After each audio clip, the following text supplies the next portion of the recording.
Last time on Year One, we got a glimpse of the responsibilities of teachers outside the classroom and learned that in Jenna's experience, effective time management is so important.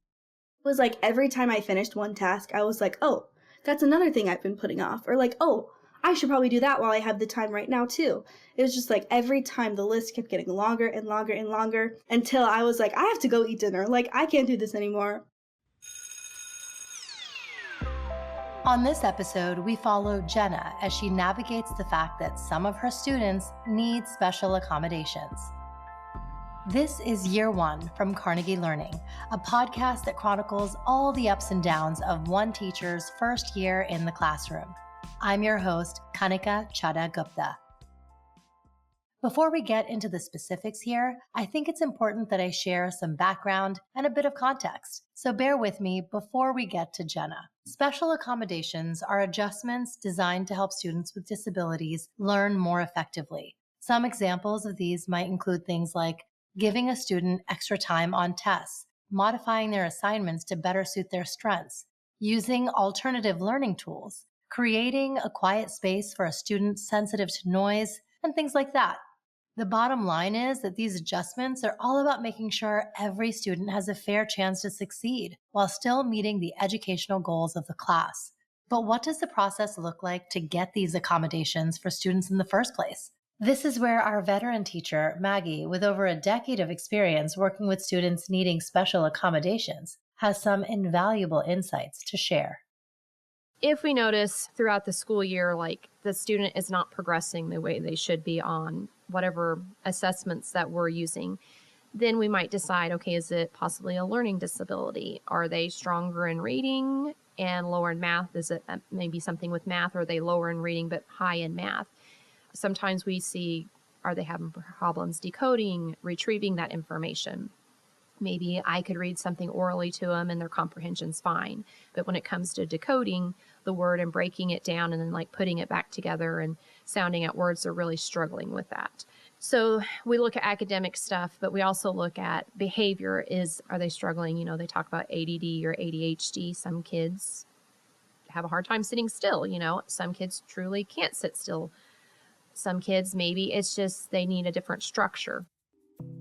When a child starts struggling in class, whether it's with their schoolwork or staying focused, teachers and parents first try different strategies to help. If those don't work, they may go through a formal evaluation to understand the child's needs better. If they determine special education services are needed, they'll create what's called an Individualized Education Program, or an IEP. When a teacher gets a student with an IEP, their main job is to understand and implement the specific requirements listed. They make sure the student gets the right accommodations, like extra time or special materials, and monitors their progress. And believe it or not, they affect the school's schedule. Jenna's class has 3 students currently with IEPs, and while personalized accommodations can make a huge difference, Jenna has to carefully balance their needs with the needs of the rest of the class. There are some things where I'm like, no, this accommodation makes sense for all of my students. So in 3rd grade, you have that switch from like instead of learning to read, you're reading to learn, and they're still making that switch.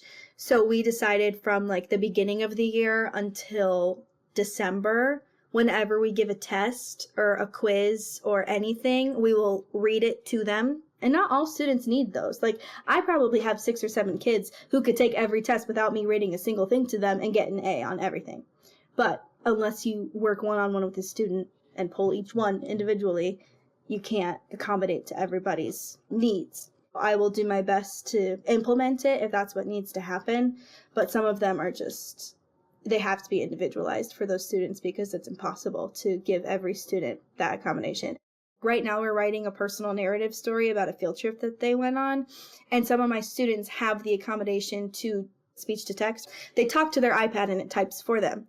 And I'm like, that's great if they have that accommodation, but also they're done with their assignment on the first day it was introduced because all they do is press a button and talk, whereas everybody else is going to take them like a whole entire week to write a 5-sentence story.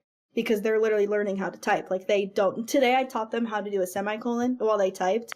They were like, oh my gosh, that's magic. And I was like, I'm teaching you skills you're going to learn forever. Like, wow, look at me go. At Jenna's school, one pivotal role is the resource teacher she shares with all the other third grade classes. These types of teachers, also known as special education teachers or intervention specialists, are there specifically to assist students with special accommodations and IEPs. So for my 3 kiddos with accommodations, I'm lucky enough to have one special education teacher, like a resource teacher, who is assigned to the whole 3rd grade. So we can literally just email that teacher and be like, hey, the whole grade is taking a math test on Thursday at this time. Let us know if you're free to come grab the students or how you want to do it. And then she'll email us and be like, okay, I'm coming to Jenna's room at this time, and I'm coming to this room at this time to grab the kids and stuff like that. I still do all the grading for them and everything. It's just so they have that space to focus and take those tests. So I'm really lucky. And our teacher of record and resource teacher for 3rd grade is awesome. And she's honestly like a 7th member of our team since she's just for 3rd grade. So she'll come to like if we ever have like team meetings, she'll come to those. Or when we go to staff meetings, she'll sit at our table with 3rd grade teachers and stuff like that. So it's a very, very nice resource to have, especially as first year teacher. It just takes something off of your plate.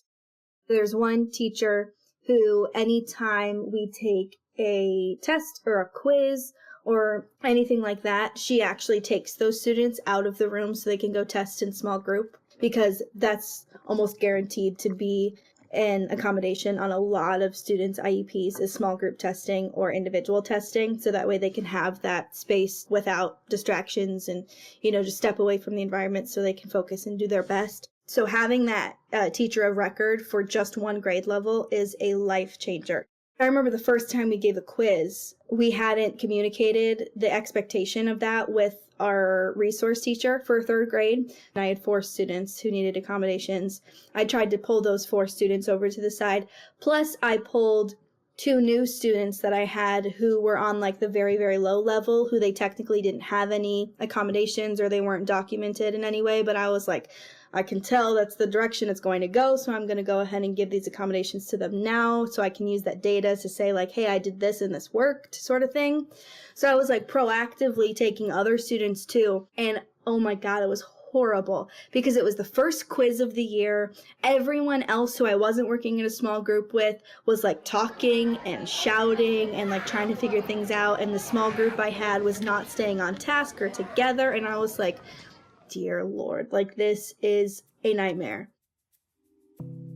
Seeing the classroom be impacted of having versus not having this resource reminds Jenna of her college student teaching program, where 2 resource teachers were shared for the entire school, not nearly enough for what was needed in each class. In her room, I think she had 6 or 7 students with IEPs. Like, it was a lot of students with special accommodations, and 4 out of them were individual testers. So that meant anytime we took a spelling test, a reading test, anything that was taken for a grade in class had to be individual to them. So like she would have to give it to the whole class, and then she would have to pull her small group for those students who had small group. I think there were like 3 students who had small group testing. And then after that, she would have to pull 1 student at a time for those people who had individual testing. All one teacher. Currently, about 15% of public school students ages 3 through 21 receive some form of support. That's 7.5 million students, and the number has jumped by over 1 million in just the past decade. With this rapid increase, it's more important than ever for teachers like Jenna to figure out how to support students with IEPs effectively, and she's learning it's a constantly evolving process. The 3rd grade resource teacher I got really close with really fast because we were always talking about one of my students and how we could better support him. Honestly, more behaviorally than academically, because there are IEPs that can be for either behaviors or academics or both. So a lot of it was when I was having a lot of behavior issues with one student, and honestly still am. But we went through like so many different brainstorming sessions. Like one day we literally sat in my room for like 30 minutes and just talked about like we could implement this. I don't know if he could be successful sitting somewhere else in the room. Well, have we tried this intervention? Have we tried this incentive? I've reached out to past teachers who have had these students being like, hey, did you have like these problems with this student, or like did you notice anything academically about this student? When you're working with like a literal 8-year-old who is growing and developing, you have to do the like, let's try this. Oh, it didn't work. Let's try this. It didn't work. Let's try this. It didn't work. You need to see what's right for them. And that takes so much time. And that's what's so frustrating as a teacher, is because you only have so much time with this kid. I'm just starting to figure out what motivates some of my students, and especially students with special needs or special accommodations. I'm like, oh, we could have been so much more successful during the whole first quarter if I knew this fact about you. If I knew that you would respond this way to something, or if I knew you enjoyed sitting in this side of the room instead of this side. And boy, it is a long game to play. But I mean, it works out for the student because they'll eventually get the accommodations that they need to be successful. But like, if I finally figure out what something that's super, super successful for one of my students, if I'm starting from scratch, that accommodation probably won't be put into place until they're with their 4th grade teacher next year. You know what I mean? Like, I can start accommodating things, but it won't be official until you go through all of the steps. So it's just a long game of figuring out what works and what doesn't. This is Year One, an exploration of one teacher's first year in the classroom, brought to you by Carnegie Learning. Join us for the rest of the series as we follow Jenna through every moment, and be sure to follow Miss.McNulty on Instagram and TikTok to keep up with her. For exclusive additional content, free teaching resources, and more, visit year1podcast.com. Next time on Year One, Jenna walks us through the day in a life of a teacher trying to take a sick day. Prepping for subs is so annoying, especially when you're sick, like fully having a 102-degree fever, and at 3:30 a.m. I'm like up typing sub plans. Horrible.